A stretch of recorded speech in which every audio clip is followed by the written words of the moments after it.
ফেসবুকের ভিতর তো বহুত বড় বড় কথা, মানে এই করবে সেই করবে নানান ধরনের কথাবার্তা, কিন্তু মিরাজ কেন পাচ্ছি না। মিরাজ কোথায়?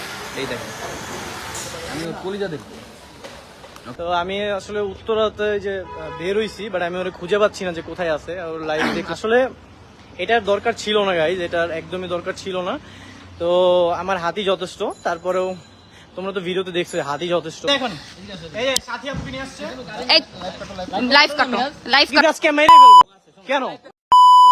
গাইস, এবার অনেকেই সাকিব ও মিরাজ তাদের হাতাহাতির ভিডিও দেখার অপেক্ষায় আছেন এবং অবশেষে তারা উত্তরা 3 নম্বর সেক্টরে যান। এরপর কি হয় জানাবো আজকের এই ভিডিওতে। এবং গাইস, এই বিষয়ে শাইলার সাথে মিরাজের সাথে এক হয়ে আসছেন সাকিবের সাথে ঝামেলা করতে, এবং তারা কি আসলে ঝামেলা করতে চলেছে নাকি সবকিছু পরিকল্পিত। তো আজকের এই ভিডিওতে মিরাজ ও সাকিবকে নিয়ে গুরুত্বপূর্ণ আলোচনা করা হবে, তাই সম্পূর্ণ ভিডিওটি দেখতে থাকুন। এবং যারা এখন আমাদের চ্যানেলকে সাবস্ক্রাইব করেনি তারা এখন চ্যানেলকে সাবস্ক্রাইব করে দিন। তো গাইস, মূল ঘটনা যাওয়ার আগে তাদের ফেসবুক পোস্টগুলো দেখে আসি, তারপর আমরা আসছি আলোচনায়। প্রথমে সাকিবের পোস্ট, সরি সাথী, তোমার লাইভে গিয়ে আমরা সমাধান করছি না, আমি সেক্টর 3-এ যাচ্ছি। এরপর মিরাজের পোস্ট, ওকে 5টায় খেলা হবে, তোর কি আছে সাথে নিয়ে আসিস, আমি একাই আসবো, তোর কি আছে সাথে নিয়ে আসিস, 5টা বাজে লাইভে এসে তোর দৌড়ে নিয়ে সবাইকে দেখাবো। এরপর আবারও মিরাজের পোস্ট, তোর ভাই বাদা নিয়ে আসছিস, সেক্টর 3 নম্বর কোথায় আছিস। তো গাইস, এটি হচ্ছে তাদের ফেসবুক পোস্টের মধ্যে ওয়ার। তো যাই হোক গাইস, গত 2 দিন যাবত মিরাজ সাকিবের ঝামেলাগুলো সামাজিক মাধ্যমগুলোতে ট্রেন্ডে আছে। এবং আপনারা জানেন প্র্যাঙ্কিং এন্টারটেইনমেন্ট চ্যানেলের নতুন সিরিজ গভীর জলের মাছ এই শুটিং সেটে মিরাজ ও সাকিবের কোনো কারণে ঝামেলা হয়, এই নিয়ে তারা হাতাহাতিও করে এবং এরপর থেকে তাদের মাঝে অনলাইন ওয়ার চলছে। তবে তারা দুজন ফাইনালি উত্তর 3 নম্বর সেক্টরে গিয়ে দুজন লাইভে এসে দুজনকে খুঁজতেছে। ভাইরে ভাই, তাদের কাহিনী বুঝলাম না। বর্তমান হচ্ছে ফোনের যুগ, ফোন দিয়ে জিজ্ঞাসা করা যায় কোথায় আছে। তো যাই হোক, মজার বিষয় হচ্ছে অন্যদিকে লাইভ করতে করতে শাইলার সাথে সাকিব এবং মিরাজের সাথে দেখা হয়ে যায় এবং তার এক পর্যায়ে তারা লাইভ অফ করতে বলেন। এখন এই যে সাথী আপনি নিয়ে আসছে, লাইভ কাটো, লাইভ কাটো, ঠিক আছে? লাইভ কাটো। চ্যানেল কই ওই এলাকা আসে নাই কেন?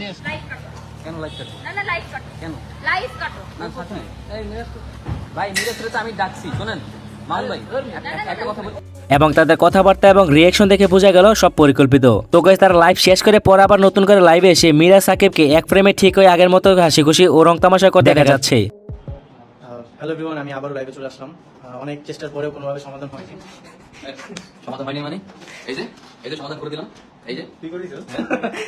কই সাথী আপু চলে আসেন। কে সমাধান করে দিছে?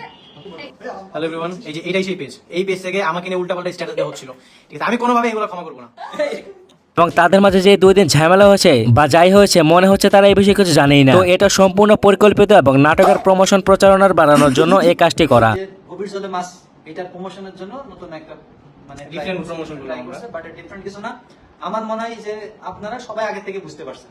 তবে গাইস, কথা হচ্ছে এই যে অনলাইন প্ল্যাটফর্ম আছে, এখানে লক্ষাধিক মানুষের ইমোশনে এবং সময় নষ্ট করলো তারা, বা এই প্রাঙ্ক করার কোনো মানে হলো? যাই হোক guys, this is my opinion. Actually তাদের মাঝে আসলে ঝামেলা হয়েছিল এবং গভীর জলের মাছ এত আয়োজন করা সিরিজটা অফ হয়ে যাবে এত সহজেই, এবং আর্থিক সজীব ভাইয়ের চ্যানেলে প্রমোশন লাগে না, এমনিতেই না। তবে তাদের ঝামেলার জন্য শুটে ব্যাঘাত ঘটার ফলে তাদের মাঝে এই বিষয়টি সাজানো হয়েছে, পাবলিককে বোকা বানিয়েছে, তাছাড়া কিছুই না। যাই হোক, আমার কথার সাথে কেউ একমত হলে অবশ্যই কমেন্ট করে জানাবেন এবং কাজটা কি ঠিক হয়েছে কিনা এইটাও জানাবেন। তো আজকে শেষ করতে কথা হবে পরবর্তী নতুন কোন আপডেট খবরে। সে ভালো থাকবেন, সুস্থ থাকবেন, এই প্রত্যাশা করি। আল্লাহ হাফেজ।